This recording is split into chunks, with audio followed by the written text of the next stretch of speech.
ఉన్నదో ఆ వేడికి వెన్నెలా కరిగిపోతావో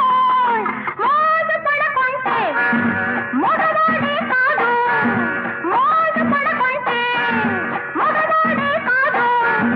గడకరి దిగువో తడలింతనితో జవరాలే కాదు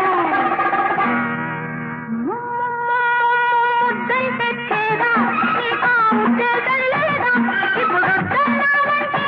కుర్రవాడా రేపు ఇమ్మన్నా ఇస్తానా వెర్రివాడా ముద్దంటే మోజే ఇప్పుడు ఉద్దేశం లేదే నిన్ను ముద్దాడాలంటే కుర్రదానా అసలు మనసంటూ ఉండాలి వెర్రిదానా